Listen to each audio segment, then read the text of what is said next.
Welcome to another blog of Roopkund trek. তো আমরা প্রাকৃতিক কারণের জন্য রূপকুণ্ড ট্রেক কমপ্লিট করতে পারিনি।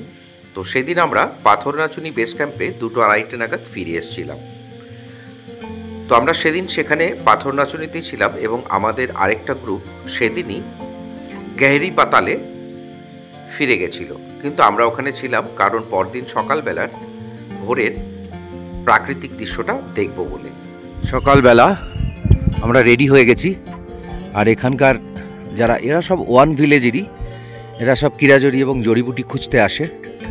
তো ওরাও বেরিয়ে পড়েছে, দেখতেই পাচ্ছেন ওপর থেকে ওরা সব এক এক করে ওপরের দিকে যাচ্ছে। ওরা রোজই হয়তো রন্টি স্যাডেল বা রূপকুণ্ড করে থাকে, ওদের কাছে এটা নতুন কিছু নয়, আমাদের কাছে অনেক। এরা রোজই 13,000, 14,000, 16,000-এ উঠে যায়। এদের এখন স্কুলের ছুটি চলছে, তাই ঘুরতে এসছে এবং সাথে কাজও করছে। এটাই ওদের ঘোরাও হলো, কাজও হলো। আর কিছু লোক রেডি হচ্ছে, দেখতেই পাচ্ছেন। আর ওপরেই হচ্ছে বেস ক্যাম্পটা, মানে ফরেস্ট অফিস। আর আমাদের এই জায়গাটায় থাকতে হয়েছিল। কালকে যদিও খুব একটা ছিল না, টেকার্সরা ছিল না, তাও আমরাই ছিলাম। পরে অবশ্য দুটো গ্রুপ এসছে, সবাই এখন ফিরছে, সবাই ওয়ানেই চলে যাবে।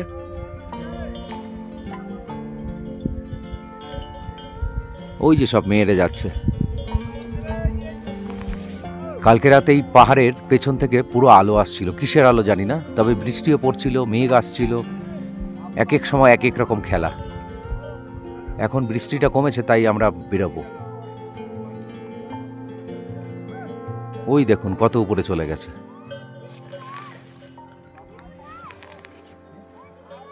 ঠিক আছে, আমাদের এবার ওয়ানের দিকে ফেরার পালা। আজকে আমরা ওয়ান ভিলেজেই ফিরব।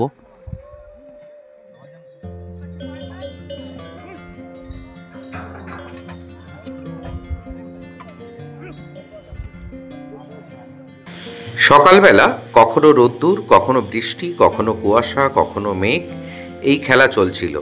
তো আমাদের সকাল 8টা, 8:30টায় বেরোনোর কথা ছিল। তো আমরা সে মতোই বৃষ্টির ভেতরেই রেডি হয়ে গেছি।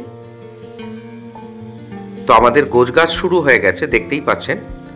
তো আমরা একটু আগেই বেরিয়ে গেছিলাম এবং আমাদের শেরপা এবং পোর্টার যারা ছিল তারা পরে আসবে, কারণ টেন্ট তো শুকোতে হয়। তো দেখতেই পাচ্ছেন কীরকম কুয়াশা এবং মেঘ আমাদেরকে ঘিরে ধরেছে। তার ভিতরেই আমাদের সমস্ত গোছগাছ শুরু হয়ে গেছে। এবং গতদিন রাতেও সারা রাতই মোটামুটি বৃষ্টি হয়েছিল। তো চলুন আগিয়ে যাই। আমরা আমাদের ক্যাম্প ছেড়ে বেরিয়ে এলাম।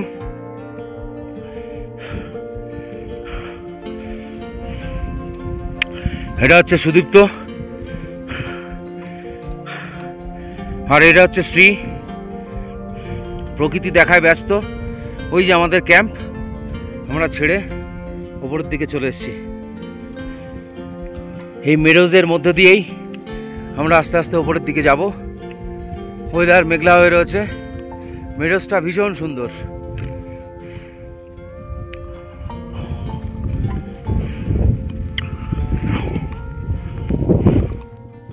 আমরা এখন আছি ঘোড়ালোটানিতে।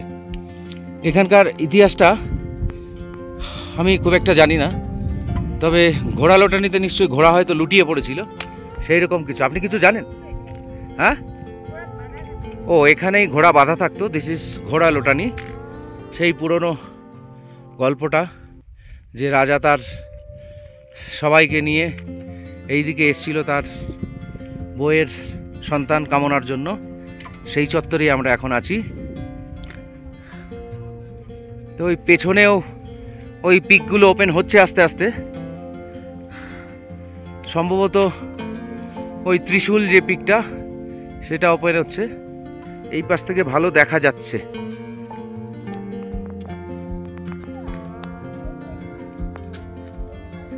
এই দিকটা তো পিকগুলো খুলছে, এই দিকটাতেই হচ্ছে रूपकुंड। चली भाई, ये कौन सा पिक दिखाई दे रहा है? हाँ आगे दिख रहा है, इधर आओ, इधर आप इधर आ जाओ। त्रिशूली, वो बीच में जो ढलान है, ও এটা হচ্ছে ত্রিশূল পর্বত। এই পাশ থেকে খুলছে।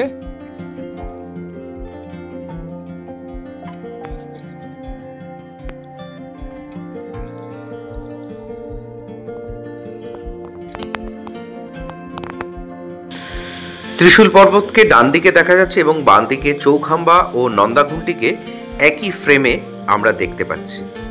ঘোড়ালোটানি থেকে আরও কিছুটা নেমে আমরা নন্দাঘুন্টির এই অপূর্ব দৃশ্য দেখতে পাবো, সেটা স্বপ্নেও ভাবিনি। এবং এটা দেখতে দেখতেই আমরা চলে এলাম, এটাই হচ্ছে বেদিনী বুগিয়াল কুণ্ড। আমরা ভাগুয়াবাসার পর যে ক্যাম্প, ওটা থেকে চলে এলাম বেদিনী বুগিয়াল কুণ্ডে। যদিও এখন এখানে কোনো জল নেই, তবে অগস্টের পর থেকে এখানে জলে ভরে গেলে নন্দাঘুন্টি এবং এই পুরো পাহাড়ের দৃশ্যর রিফ্লেকশন এখান থেকে দেখতে ভীষণ সুন্দর। এখানে একটা মন্দিরও আছে, আমরা এখানে পুজো দেব। পুজো দিয়ে তারপর আমরা গ্যারোলি পাতালের দিকে চলে যাব, সেখান থেকে 1।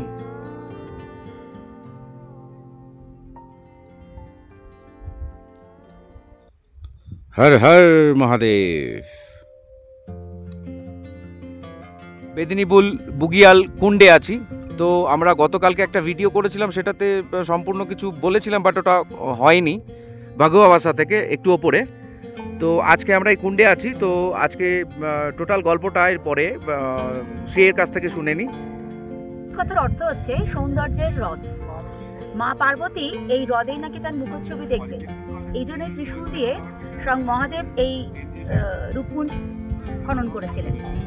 দুঃখের বিষয় যে আমরা কালকে যেতে পারিনি। আমরা ভাগুয়াবাসা পর্যন্ত গেছিলাম, কিন্তু আমাদের টিম ম্যানেজমেন্টের কিছু প্রবলেমের জন্য আমরা আর এগোতে পারলাম না। তো যাই হোক, আমাদের ভাগুয়াবাসা থাকাও হয়নি, সেজন্যই আর আমাদের সামিটটাও হলো না। মনও ব্যর্থ হয়ে চলে এলাম।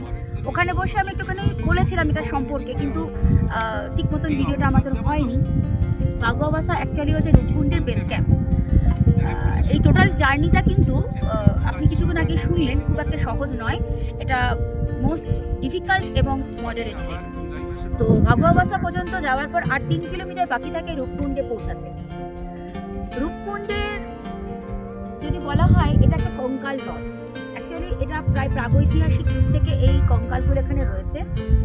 আমাদের এই হ্রদের হিস্ট্রি যদি আমাদের জানতে হয়, এই হ্রদের একটা ব্যাপার আছে, সেটা হচ্ছে 1943 সালে হরকিষাণ মাধবল নামক একজন ফরেস্ট অফিসার এই জায়গাটা সার্ভে করতে এসেছিলেন এবং তিনি এই হ্রদে অনেকগুলো কঙ্কাল দেখতে পান। সেই কঙ্কালগুলো তারা প্রথমে মনে করা হয়েছিল এটা জাপানি আক্রমণ, মানে আমাদের যখন দ্বিতীয় বিশ্বযুদ্ধ চলছে তখন জাপানি কিছু মানুষজনের মৃতদেহের কঙ্কাল, সৈন্যবাহিনীর কঙ্কাল। এর পরের ঘটনা আরো রোমহর্ষক। সেটা হচ্ছে 2003 সালে ন্যাশনাল জিওগ্রাফির দল এখান থেকে 30টি কঙ্কাল উদ্ধার করে এবং এই 30টি কঙ্কাল তারা রেডিও ডেটিং কার্বনে নিয়ে যাওয়া হয়। আর যথারীতি 1950 সাল থেকে আমাদের ভারতীয় প্রত্নতত্ত্ব বিভাগ এই রূপকুণ্ডের কঙ্কাল নিয়ে গবেষণা শুরু করেছে এবং যে তথ্য উঠে এসেছে সেটা আমাদের কাছে বড় রহস্যাবৃত এখনো পর্যন্ত। তাই এটাকে রহস্যময় হ্রদ নামেই অনেকের কাছে এখনো এটা বিখ্যাত হয়ে আছে। তার কারণ হচ্ছে এই কঙ্কালগুলো বলা হয়ে থাকে যে কোনো ভূমধ্যসাগরীয় জনগোষ্ঠীর দ্বারা, ভূমধ্যসাগরীয় জনগোষ্ঠী যেটা আমি বলতে চাইছি, মানে আমাদের এখানে আর্যদের আগমনের আগে ভূমধ্যীয় জনগোষ্ঠী এখানে এসেছিল এবং তাদের কঙ্কাল বলছে এটা। কিন্তু এখানে যে কঙ্কালগুলো রয়েছে সেগুলো সবই একই সারাউন্ডিং টাইমের নয়, এগুলো কিন্তু বিভিন্ন সময়ে কঙ্কালগুলো, মানে একই সময়ের নয়, বিভিন্ন সময়ের বিভিন্ন এজের। আর এই কঙ্কালগুলো সবচেয়ে রহস্যময় একটা বিষয় হচ্ছে এই কঙ্কালগুলো আহত হয়েছে কোনো ভারী কিছু পতনের জন্য। হতে পারে সেটা পাথর, হতে পারে সেটা কোনো বরফের চাই। আসলে ওটা কিসের দ্বারা এখনো পর্যন্ত তার গবেষণা চলছে। আর এই বিষয়টা অক্সফোর্ড ইউনিভার্সিটির রেডিও কার্বন ডেটিং বলেছেন যে এটা প্রায় 150 বছরের পুরনো এই কঙ্কাল। এই বিষয়টা যাই হোক না কেন, জিনিসটা আমাদের কাছে খুবই আনন্দের, এখনো বেশ রহস্যের ব্যাপার এবং এটাকেই দেখার জন্য বহু মানুষ প্রতি বছর মে, জুন, সেপ্টেম্বর, অক্টোবর, আগস্ট বর্ষার সময় আসে। আর প্রতি 12 বছর অন্তর এই কুমায়ুনে একটি তীর্থযাত্রা হয়। সেটা হচ্ছে হোমকুণ্ড এবং রূপকুণ্ড যাত্রা। এখানকার লোকাল মানুষরা একদিনেই তারা রূপকুণ্ড যান 1 গ্রাম থেকে বা দীঘনা থেকে, এবং তারপরে তারা সেখান থেকে রূপকুণ্ড এবং হোমকুণ্ড ঘুরে চলে আসেন। আগামী 2026 সাল হচ্ছে সেই মহেন্দ্রক্ষণ 2012 সাল অন্তর যেটা যাত্রা আবার শুরু হবে, মানে 12 বছর পর পর এই ইয়েটা হয়, উৎসবটা হয়। আর সেটাই আগামী 26-এই হবে। 26-এ আবার শুরু হচ্ছে। ছোট থেকে বড় এখানকার বিভিন্ন লোকাল লোকজন এখানে যায়। বাকিটা আপনাদের আবার পরের কোন একটা ব্লকে আপনাকে বলা হবে, দেখতে থাকুন। জয় নিবিড় মহাজন। ना सबके साथ बात हुआ, फेस देख के लगा के सब एक ही फैमिली के हो गए शायद। यही तो है। आप लोगों के, आप लोग सीधे चल जाओगे। कहाँ से आप लोग होंगे, कहाँ से आप? पश्चिम बंगाल से ये सब भाई बहन। हाँ हो गया है। আমরা গাইরেলি পাতাল হয়ে আবার নীলগঙ্গায় ফিরে এলাম। যাদের সাথে একটু আগে কথা হলো তাদের রিলেটিভরাই সব কিরাজরি খুঁজতে গেছে। তো এরপর আমরা ওয়ান ভিলেজে ফিরে এলাম এবং রাত্রে ওয়ান ভিলেজেই ছিলাম। পরদিন আমরা চলে গেলাম, সকালবেলা আমরা ফ্রেশ হয়ে চলে এলাম লাট্টু দেবতা মন্দিরে। এটা দর্শন করব। শুনেছি এখানে যার যা মনস্কামনা আছে চাইলে সেটা পূরণ হয়।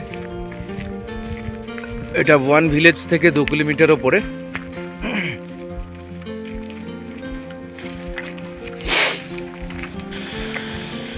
রূপকুণ্ড ট্রেকিংয়ে এলে অবশ্যই আপনারা লাট্টু দেবতা মন্দিরে আসবেন, কারণ এখানকার সকালবেলা পাহাড়ের নিস্তব্ধতা এবং প্রাকৃতিক দৃশ্য অসম্ভব সুন্দর। এটা আপনাদেরকে মুগ্ধ করবেই করবে। আর এখান থেকেই নন্দা দেবীর ডলিটা বের হয়। এটাই হচ্ছে মন্দিরের মেন এন্ট্রান্স।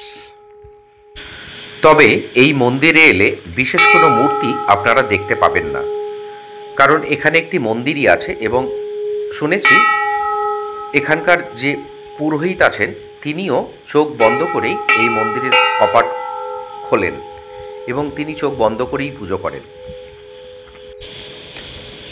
আর এখানে কোনো দোকানপাট পাবেন না। যদি আপনারা এই মন্দিরে পুজো দিতে চান তাহলে ওয়ান ভিলেজ থেকেই আপনারা পুজোর সামগ্রী নিয়ে আসবেন, যেমন কিছু ফুল ওরা দেবে এবং নারকোল দেবে এবং সাথে কিছু মালা এবং সুতোও দেবে।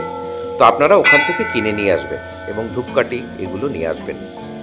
তবে এখানে এই যে সামনে যে গাছটা দেখতে পাচ্ছেন এটা কত বছরের পুরনো ওখানকার কেউই বলতে পারলেন না। চলে এলাম লাট্টু দেবতা মন্দিরে। এটাই হচ্ছে লাট্টু দেবতা মন্দির। কি বড় গাছ। চলুন এবার ভেতরে ঢোকা যাক। লাট্টু দেবতাকে নন্দা দেবীর ভাই হিসেবে চিহ্নিত করা হয়েছে। কাহিনী অনুসারে লাট্টু দেবতা নন্দা দেবীর সেনাপতি হিসেবে কাজ করেছিলেন। তার একটি শোভাযাত্রার সময় তিনি ওয়ান গ্রামে রাতের জন্য থেমেছিলেন। একজন বৃদ্ধা মহিলা তাকে জল দিতেন, কিন্তু সেখানে 2টো পাত্র রাখা ছিল, একটিতে জল, অন্যটিতে স্থানীয় মদ ছিল। মদকে জল ভেবে লাট্টু দেবতা তা পান করেছিলেন। এই অপরাধের শাস্তি হিসেবে তাকে চিরতরে গ্রামের বাসিন্দা করার এবং বাসিন্দাদের রক্ষা করার জন্য শাস্তি দেওয়া হয়েছিল।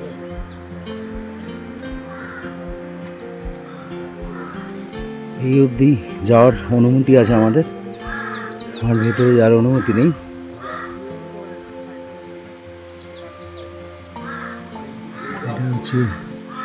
এটাই হচ্ছে হিমালয়ান সাইপ্রাস গাছ। একবার জাস্ট গাছটা দেখুন, কি অসম্ভব বড়। আরেকটি কিংবদন্তি অনুসারে লাট্টু দেবতা ছিলেন একজন বিচরণকারী তপস্বী, যিনি ওয়ান গ্রামে জ্ঞান অর্জন করছিলেন। গ্রামবাসীরা তার আধ্যাত্মিক শক্তিকে স্বীকৃতি দিয়ে তাকে দেবতা হিসেবে পুজো করা শুরু করেন এবং তিনি এখানেই থাকেন। লাট্টু দেবতা মন্দির 8500 ফুট উচ্চতায় অবস্থিত। বেশিরভাগ হিন্দু মন্দিরের বিপরীতে দেবতার মূর্তিটা এখানে অদৃশ্য থাকে। ভক্তরা দূর থেকে তাকে প্রার্থনা করেন। যখন পূজা করেন পুরোহিত চোখ বেঁধে তা করেন। স্থানীয় লোককাহিনী অনুসারে মন্দিরের গর্ভগৃহে একটা শক্তিশালী নাগমণি থাকার কারণে এই অস্বাভাবিক রীতি। আমরা এখন দাঁড়িয়ে আছি ওয়ান ভিলেজে। এই ওয়ান ভিলেজে সবচেয়ে প্রাচীন এবং পুরনো মন্দির হচ্ছে লাট্টু দেবতার মন্দির। মন্দিরের এই বিশেষত্ব হচ্ছে এখানে দেখতে পাচ্ছেন গাছ, দুটো গাছ সামনেই দেখা রয়েছে এবং পেছনে যে বড় গাছ এটাই একটা দেবদারু বৃক্ষ। এটা হচ্ছে দেবদারু গাছ। এটা এই গ্রামের মধ্যেই একমাত্র একটাই দেবদারু গাছ আছে। এর বছর প্রায় 100 বছরের ওপর বলছে রয়েছে, কিন্তু মন্দিরের আয়ু কত সেটাও জানে না। এইটা এরকম, এটা ঠিক আমাদের কেদারনাথ বদ্রীনাথের মতনই 6 মাস ধরে এই মন্দিরের কপাট খোলে আর 6 মাস পর মন্দিরের কপাট বন্ধ হয়ে যায়। এই মাসেরই 13 তারিখে মন্দিরের কপাট খুলেছে আর মাঘী পূর্ণিমার দিনকে কপাট বন্ধ হয়ে যাবে। লাট্টু দেবতার এই মন্দিরের প্রবেশদ্বারে গেট যে দেখতে পাচ্ছেন, এই গেটের ওপারে মন্দিরের মূল দ্বারে শুধুমাত্র পুরোহিত ছাড়া কেউই যেতে পারে না। আর সম্পূর্ণ হয় এটা মনস্কামনা যা মনে ইচ্ছা এখানে পূরণ হয়। আপনারা অবশ্যই যদি আসতে পারেন আসবেন, জায়গাটা সত্যি খুব নিরিবিলি, খুব সুন্দর। গুড মর্নিং গাইস, আমরা এখন আছি উত্তরাখণ্ডের ওয়ান ভিলেজে। তো এখানে আমরা সুরাইয়া হোমস্টেতে আছি। তো আপনারা চাইলে এখানে আসতে পারেন, ব্যবস্থাপনা খুবই ভালো। আমি একটু হোমস্টেটা আপনাদেরকে দেখিয়ে দিই। এটাই হচ্ছে সুরাইয়া হোমস্টে। আমরা গত 2 দিন ধরে এই ট্রেলটাতে এখানেই ছিলাম। ব্যবস্থাপনা খুবই ভালো। আমি ডেসক্রিপশন লিঙ্কে দাদার নম্বর দিয়ে দেবো, হোমস্টের নম্বর দিয়ে দেবো, আপনারা এখানে যোগাযোগ করতে পারেন। তো আসুন আমরা জেনে নিই উত্তরাখণ্ডের হিস্ট্রি এবং উত্তরাখণ্ডে আমরা এই ট্রেলে এলে কি কি দেখতে পাবো এবং এখানের আরো ভালো সম্পর্কে জানতে পারবো। দাদার মুখ থেকে শুনি। তো আসুন আমরা মিট করি। आपका नाम? मैं त्रिलोक सिंह बिष्ट मेरा नाम है। मैं इससे पहले फॉरेस्ट डिपार्टमेंट में एक्स डिप्टी रेंजर के पद से रिटायरमेंट मेरा हुआ है 2022 में। और अभी मैं यहाँ पर सुराई होम स्टे ग्राम वान डिस्ट्रिक्ट चमोली उत्तराखंड में यहाँ पे इसका ओनर हूँ। बाकी मैं पूरे नेचर यहाँ पे इस एरिया के जो भी नेचर है यहाँ पर बहुत सुंदर बुग्याल हैं। आपको एक लॉर्ड कर्जन रोड है, ये ब्रिटिश टाइम से ही बहुत ही फेमस जगह है यहाँ पे। और इस यहाँ से एशिया के बहुत ही सुंदर मीडोज बुग्याल्स, जिनको आली और बैदनी और इवन रूपकुंड, बातर, नचोनिया, बकुआ बासा, सबसे बड़ा एशिया का मेडोज तो यही है। सबसे बड़ा एशिया का मीडोज है, जो कि बहुत फेमस है। और इंग्लिश पीरियड से ही ये जो है, क्योंकि अंग्रेज जो है यहाँ पर काफी आते थे और यहाँ पर उसी अनुसार यहाँ पर पूरे रोड्स वगैरह सब जो है उस टाइम से बनी हुई है। लॉर्ड कर्जन मार्ग भी यहाँ पर अभी भी है, पैदल मार्ग, जो लॉर्ड कर्जन जब वाइसराय हुआ करते थे और उस समय उन्होंने बनवाया था यहाँ पे लॉर्ड कर्जन मार्ग। तो वो अभी भी है, अभी भी है जो पैदल यहाँ से ग्वालदम जो तपोवन पूरा इस एरिया को कनेक्ट करता है, पूरे विलेजेस को। तो तपोवन माने हाँ गोमुख तपोवन जो है, नो तपोवन जोशीमठ तपोवन। ओ जोशीमठ जोशीमठ तपोवन जी। ओके, यहाँ से कौन सा ट्रेल स्टार्ट होता है? बेसिकली ग्राम वान से और रूपकुंड, होमकुंड, माउंट त्रिशूल एक्सपीडिशन पूरा जी। और ये क्या कहते हैं आपका, एक मिनट, त्रिशूल एक्सपीडिशन भी नंदा घूंटे और माउंट त्रिशूल का। और जो मेन यहाँ पर है ये आली बैदनी और रूपकुंड, भगवा बासा, ये जो मीडोज है इनका जो है ट्रैकिंग यहाँ से चलता है। और यहाँ पर एक मेन दूसरा जो यहाँ पर है ब्रह्मताल और भेकलताल। यहाँ पर ये सामने इस एरिया से जो है पूरा एक ट्रेल है, रास्ता है, यहाँ से 12 किलोमीटर पे ब्रह्मताल है, जो कि यहाँ से भी काफी लोग जाते हैं। जो फॉरेस्ट डिपार्टमेंट ने एक रास्ता बना रखा है, ट्रेल बना रखे। और एक ट्रेल यहाँ से आपका मोनाल टॉप जगह है, मोनाल टॉप बहुत ही फेमस जगह है, बहुत ही क्लियर व्यू है वहाँ पर, माउंटेन व्यू बहुत बढ़िया है। पूरे हिल रेंज आपका उत्तरकाशी बंदरपुर से लेकर के और पिथौरागढ़ जो पंचाचूली पीक्स हैं, पूरा हिमालयन रेंज वहां से दिखता है मोनाल टॉप से। तो बहुत अच्छा व्यू है वहाँ पे, मीडोज भी है। अच्छा, इस एरिया में बर्फ तो गिरता है, बर्फ गिरता है, बर्फ गिरता है। किस टाइम में आएगा तो इस वान में ही बर्फ मिल जाएगा? वान में आपको आप उसमें आ सकते हैं, जाड़ों में, विंटर में आ सकते हैं। विंटर में? हाँ हाँ, विंटर में आप फरवरी, जनवरी फरवरी में। अच्छा, यहाँ पे एक मेला होता है, वो बहुत ही फेमस है, उसके बारे में आप कुछ बताएंगे? मैं आपको बताऊं, यहाँ पर एक प्रसिद्ध हमारा जो लाटू देवता, उसका मंदिर है, जो कि पूरा उसको लोग आते हैं प्रे करने के लिए यहाँ पे। और उसके साथ साथ यहाँ पे जो है नंदा देवी राजजात, ये लट्टू देवता तो नंदा देवी का ब्रदर है ना? ब्रदर, हाँ, ओके। नंदा देवी, वो जो मतलब नंदा देवी का भाई उनको माना गया है, लाटू देवता को। और उनका जो है यहाँ पे 12 ईयर, एवरी 12 ईयर एक बहुत बड़ी यात्रा चलती है, जो कि एशिया की सबसे बड़ी हिमालयन कुंभ के नाम से प्रसिद्ध है, राजजात, नंदा देवी राजजात। तो वो जो है नोटी से चलती है, और वहां से होते हुए 170 किलोमीटर पैदल पूरे गांव को कनेक्ट करते हुए, और लास्ट विलेज यहाँ पे वान में है।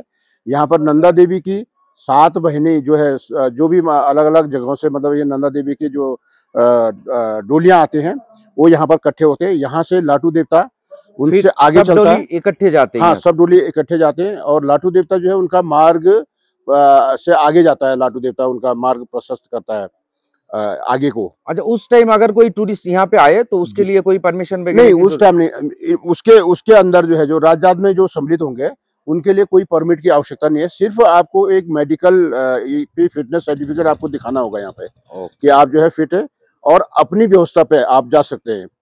उसमें आपको कोई परमिट की आवश्यकता नहीं पड़ेगी। यहाँ पे हाउस क्या क्या मिलता है? हाउस यहाँ पे जो मेनली जो बुग्यालों में है, आपका जो जटामांसी होता है, और कुटकी यहाँ पर जो है, जो कमर्शियल कीड़ाजड़ी बोल के एक कीड़ाजड़ी भी है। कीड़ाजड़ी भी आपके बैदनी बुग्याल के टॉप एरियाज में, और पातार नचोने के बैक साइड पे। हाँ, हम जब ऊपर से आए थे तब बहुत सारे लोग सुबह सुबह ढूंढने के लिए जाते थे, वो लोग खासकर कीड़ाजड़ी ढूंढता है। होमकुंड में, रूपकुंड के बॉटम पे, उस एरिया में पूरा कीड़ाजड़ी मिलता है। और यहाँ पर वो लोगों का एक मेन अर्निंग का सोर्स भी है, क्योंकि एक्चुअली होता क्या है, उसमें कोई इन्वायरमेंटल, मतलब वो नहीं है, उसको निकालने पे कोई ऐसी दिक्कतें नहीं है, कोई इन्वायरमेंटल लॉस नहीं है उसमें।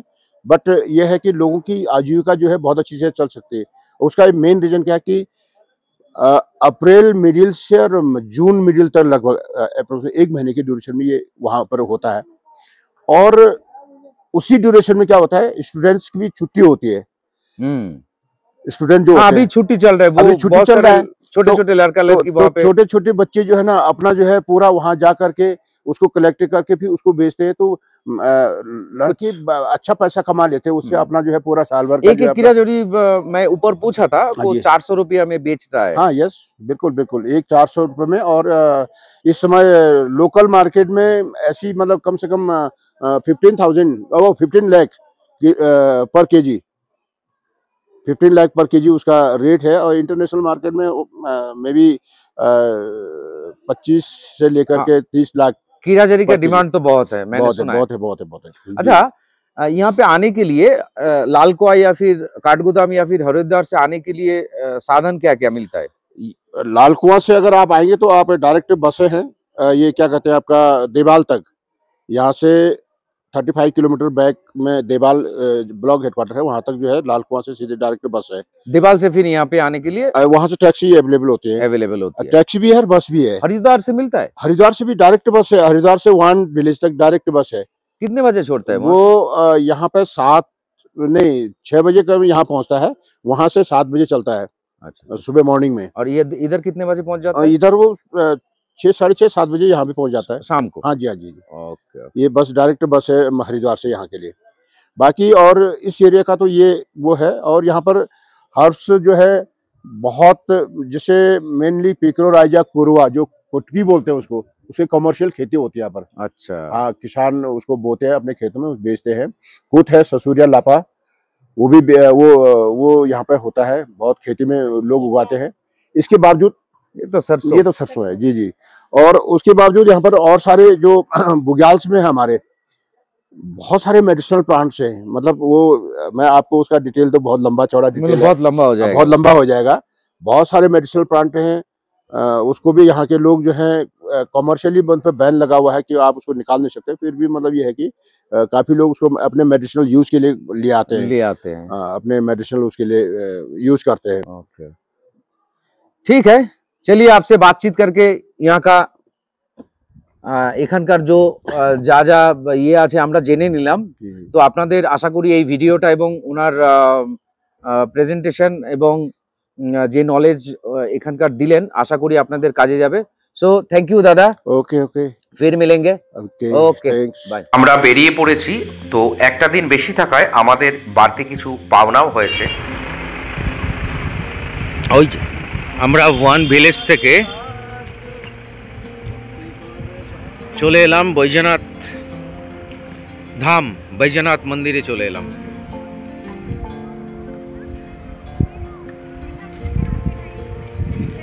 এটাই হচ্ছে বৈজনাথ মন্দিরের ঢোকার রাস্তা। এখানে বোটিংও হচ্ছে প্রচুর পরিমাণে।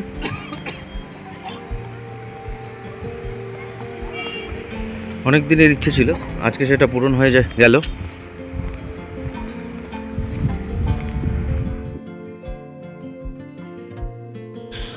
ওই যে লেকের ঠিক উল্টো পাশে যে কালো পাথরের মন্দির দেখতে পাচ্ছেন, ওইটাই হচ্ছে বৈজনাথ মন্দির বা বৈজনাথ ধাম।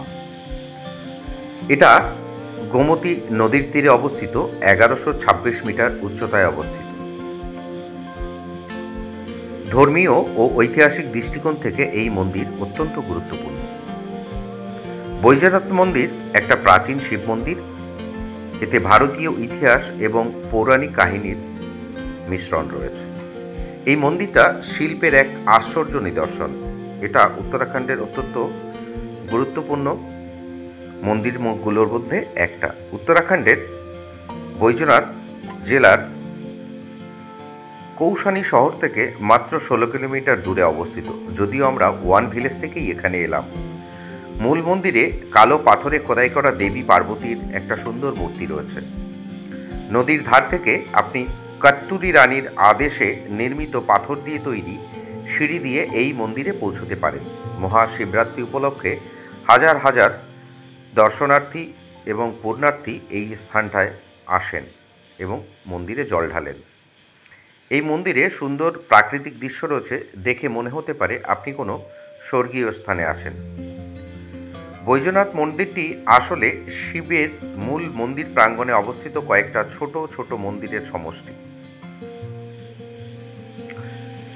বৈজনাথ মন্দিরটা কুমায়ুন কাত্তুরি রাজা বৈদ্যনাথ শিবের নামে নির্মিত হয়েছিল। প্রায় 1150 খ্রিস্টাব্দে এই মন্দির পরবর্তীতে বৈজনাথ ধাম নামে পরিচিত হয়। এই মন্দিরে রয়েছে গণেশ, শিব, পার্বতী, কার্তিকেয়, নরসিংহ, ব্রহ্মা, চণ্ডিকা, কুবের, সপ্তর্ণিকা, সূর্য এবং গুরুদাস দেবতা শিব। এই মন্দির সম্পর্কে অনেক মজার তথ্য রয়েছে। বিশ্বাস করা হয় যে বৈজনাথ মন্দিরটা মাত্র একদিনে নির্মিত হয়েছে। মন্দিরের বাইরে একটা মাছের পুকুরও আছে। স্বর্ণময়ী মহাশিব। পৌরাণিক কাহিনী অনুসারে গোমতী নদী এবং গরু গঙ্গার সঙ্গমস্থলে ভগবান শিব এবং পার্বতীর বিবাহ হয়েছিল বলে বিশ্বাস করা হতো। মন্দিরটা চিকিৎসকদের অধিপতি ভগবান শিব বৈদ্যনাথের উদ্দেশ্যে উৎসর্গীকৃত। অনেক দিনের স্বপ্ন এবং আশা ছিল আমরা বৈজনাথ মন্দিরে আসব। তো এটা বৈজনাথ মন্দির বা বৈজনাথ ধাম, তো সেই স্বপ্নটা আজ পূরণ হলো। তো আসুন এই ধামের বা এই মন্দিরের গল্পটা শ্রীয়ের কাছ থেকেই শুনি। 1204 খ্রিস্টাব্দে আহুক আর মুন্নুক নামক দুই বণিক এই মন্দির স্থাপন করেন।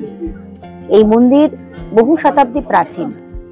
এর একটা ইতিহাস আছে যা আমাদের অবশ্যই পুরাণের সাথে যুক্ত, এবং সেটা অবশ্যই শিব এবং রাবণ।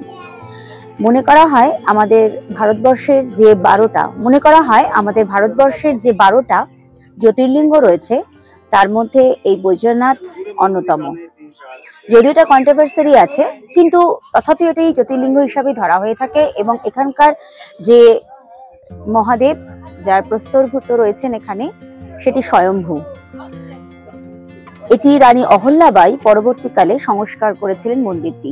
এটা পুরোটাই নাগর শৈলীতে তৈরি। দেখতেই পাচ্ছেন মন্দিরটা পুরোটাই উত্তরাখণ্ডের যে নাগর শৈলীতে সমস্ত মন্দিরগুলো তৈরি হয়েছে সেটাই এটা আছে।